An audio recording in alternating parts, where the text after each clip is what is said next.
ආයිබෝවන් අපි ඊයේ කිව්වා වගේ අද උදෑසන පාන්දර පැවැත්වුණ බ්‍රසීල මොරොක්කෝ තරගය ජය පරාජයෙන් තොරව අවසන් වුණා.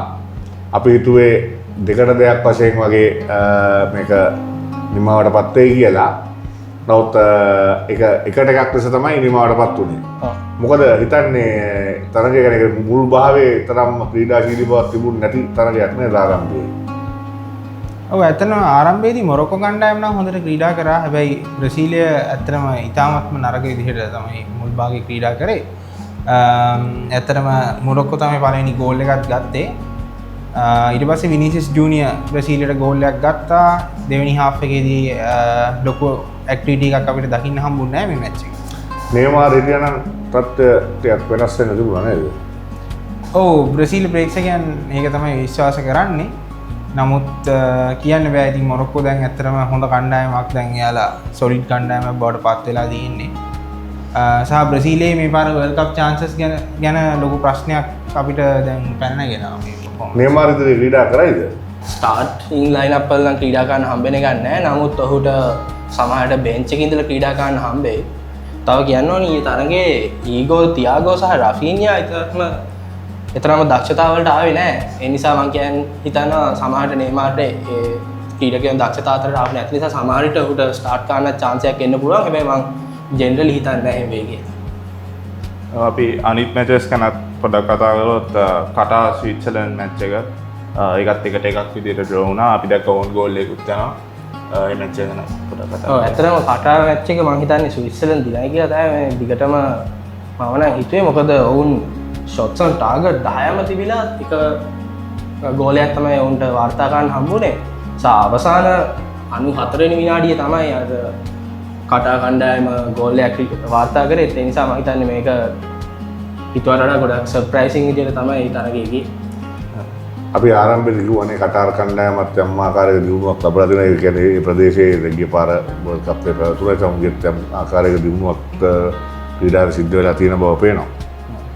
ඊට පස්සේ හේටි ස්කොට්ලන්ඩ් මැච් එක 0-1 විදිහට ස්කොට්ලන්ඩ් ජයග්‍රහණය කළා. ඔව් ඒකේ අපි ඇත්තටම කිව්වා ජෝන් මගින් දිහා බලන්න කියලා. ජෝන් මගින් තමයි විනිං ගෝල් එක ගහන්නේ.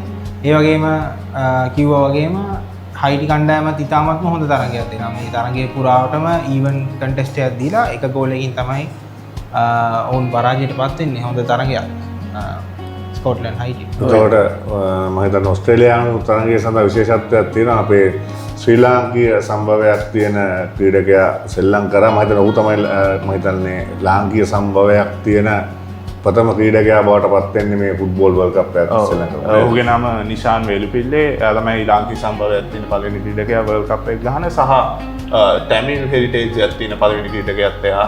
කියන්නේ ඉන්දියාවේ ටැමිල් හෙරිටේජ් එකක් තියෙන කවුරුත් ප්ලේ කරලත් නැහැ වර්ල්ඩ් කප් එක. ඔව් මේ මැච් එක 2-0ක් විදිහට ඕස්ට්‍රේලියාව ජයග්‍රහණය කරා. අපි හිතුවේ බොහෝ දුරට තුර්කිය ජයග්‍රහණය කරයි කියලා. හැබැයි තුර්කිය ඉතාමත් හොඳට සෙල්ලම් කරා. අපි දැක්ක ඔක්කොම ස්ටැට්ස් තුර්කිය පැත්තට තිබ්බේ. හැබැයි ඔස්ට්‍රේලියාව යාළුවෝ ලැබුණු chances ඩොමිනේට් කරලා ගෝල්ස් දෙකක් ගත්තා. පොසිෂන් අතින් ගත්තොත් 60%ක් විතර තුර්කිය පැත්තේ තිබ්බේ. shots on target 4-7ක් විදිහට තුර්කිය පැත්තේ තිබ්බේ. ඔය වගේම කටා ස්විට්සර්ලන්ඩ් මැච් එකෙත් අපි දැක්කේ ස්ටැට්ස් ගොඩක් දුරට ස්විට්සර්ලන්ඩ් පැත්තට තමයි තිබ්බේ. ඒක ඒ වුණාට ඩ්‍රෝ එකකින් තමයි එන්නේ. ඔව් ඇත්තටම දැන් අපිට ඉන්ට්‍රස්ටිං වෙයි ඊළඟ වටේදී ඇමරිකාව සහ ඕස්ට්‍රේලියාව තරඟ වදිද්දී. මොකද ඕස්ට්‍රේලියාවේ තරඟ විලාසය අපි දැක්කම අපි කියන පාකින් ද බස් කියලා. කියන්නේ මාරම ඩිෆෙන්සිව් ක්‍රීඩා විලාසයක්. ඒ වගේම ඇමරිකාව තමයි මේ මොහොතේ වෙද්දී දැනට තිබ්බ තරඟ වලින් ඇග්‍රසිව්ලි ඇටැකින් පැත්තෙන් හොඳටම ක්‍රීඩා කරපු කණ්ඩායම. ඒ නිසා ඒක ඉන්ට්‍රස්ටිං මැච් එකක් වෙයි ඊළඟ වටේදී. අපි අද තරඟ වෙත යමු දැන්. අද ඉන්ට්‍රස්ටිං මැච් එකක් පටන් ගද්දිම තියෙනවා ලංකා වෙලාවෙන් 10:00ට ජර්මනි vs කුරසාවෝ. ඒක ප්ලේ කරන්නේ හූස්ටන් වල. අපි ජර්මනි ක්‍රීඩකයෝ ගැන ටිකක් කතා කරන්නේ. ඔව් මම හිතනවා එයාලගේ ජමාල් මුසියාලා, ජොෂුවා කිමිට්ස් වගේම බර්ඩ්ස් කියන ක්‍රීඩකයන් දිහා අපි බලන්න ඕනේ. ජර්මනි මේක පහසු ජයක් ලබයි නේද? ඔව් තව ක්‍රීඩකයෙක් අතින් කතා කරන්න ඕනේ කායි හැවර්ට්ස් ආසනල් කණ්ඩායමේ ක්‍රීඩා කරනවා. මම හිතන්නේ මේක ජර්මනිය 3-0 වගේ ජයග්‍රහණයට යයි. අපි ජර්මනිය ගැන කතා කරද්දී අපි කල්පනා කරලා බලන්න ඕනේ ඔවුන් කලින් වර්ල්ඩ් කප් දෙකේම උන්ට ගෲප් ස්ටේජ් වලින් එළියට ය아가න්න බැරි වුණා. හැබැයි මං හිතන්නේ මේ වසරේදීත් ඒකම වෙයි කියලා. නමුත් ඒ නිසා ජර්මනිය ජයග්‍රහණයක් යයි කියලා අපිට දිසකම කියන්න බෑ.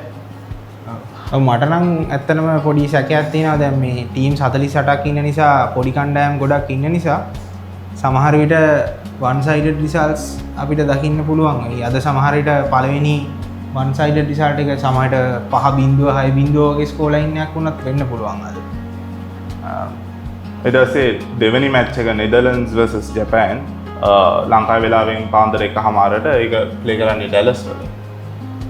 නෙදර්ලන්ත කණ්ඩායම ටික ස්ට්‍රොං ටීම් එකක් අපි. ඔව් නෙදර්ලන්ත කණ්ඩායමේ අපි අත්‍තරම කතා කරා වර්ජිල් වෑන් ඩයික් සහ කෝඩි ගැක්පෝ වැනි ඉතාමත් දක්ෂ ක්‍රීඩකයන් සිටිනවා. නමුත් ජපාන කණ්ඩායම කියන්නේ දැන් ආසියාවේ ඉතාමත් දක්ෂතා අතරට පැමිණෙන කණ්ඩායමක්. ඒ නිසා මම හිතනවා නෙදර්ලන්තය ජයග්‍රහණය කරත් උන් ගෝලයකින් වගේ ජයග්‍රහණය කරයි කියලා තමයි මට නම් හිතෙන්නේ.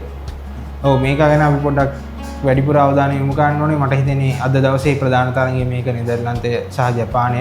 නෙදර්ලන්තය 8 වෙනි ස්ථානයේ මම හිතන්නේ රැඳී සිටිනවා. ජපානයත් මම හිතන්නේ 12 13 වගේ තැනක රැඳී සිටින කණ්ඩායමක්. ඒ නිසා මේක වැදගත් තරගයක් වෙයි. ඊට පස්සේ තුන්වෙනි මැච් එක ලංකාවේ වෙලාවෙන් පාන්දර 4:00ට ෆිලඩෙල්ෆියා වල ප්ලේ කරන්නේ අයිවරි කෝස්ට් vs ඉක්වඩෝර්. සහ හතරවෙනි මැච් එක ගැන මම කියලාම ඉන්නම් ස්වීඩන් vs ටියුනීසියා ලංකාවේ වෙලාවෙන් හෙට උදේ 7:00ට ලංකාවට බාන්න පුළුවන් වෙලාවක්. ඒක ප්ලේ ගන්න මෙක්සිකෝවේ මොන්ටරේ සිටි එකේ. ඒ මැච් දෙක ගැනත් අපිට හරි කතා කරන්න පුළුවන්. ඔව් ඇත්තටම මේ එක්වඩෝර් තරගය ගැන කතා කරොත් අයිවරි කෝස්ට් සහ එක්වඩෝර් කියන්නේ තරම්ම ගෝල වාර්තා කරන කණ්ඩායම් දෙකක් නෙමෙයි. මම හිතනවා ඒ නිසා මේ වර්ල්ඩ් කප් එකේ පළමු 0-0 ඩ්‍රෝ එකට අපිට බලා ගන්න ලොකු සම්භාවිතාවක් තියෙයි කියලා මම හිතනවා. ඔව් එක්වඩෝර් කණ්ඩායම අපි මතක් කරන්න ඕනේ මොයිසෙස් කයිසෙඩෝ සහ එනර් වැලන්සියා ප්‍රධාන ක්‍රීඩකයන්. ඒ වගේම ස්වීඩන් ටියුනිසියා තරගය වෙතත් අපි අවධානය යොමු කරොත් ස්වීඩනය මම හිතන්නේ ඉදිරියෙන් ඉන්නවා. ඔවුන් ජයග්‍රහණය ලබයි කියලා අපි හිතනවා. අපි දන්නවා ඇලෙක්සැන්ඩර් ඊසාක් සහ යොකෙරෙස් කියන ක්‍රීඩකයන් දෙදෙනාම යුරෝපයේ මේ වෙලාව ඉතා හොඳින් ක්‍රීඩමින් ඉන්න ක්‍රීඩකයන්.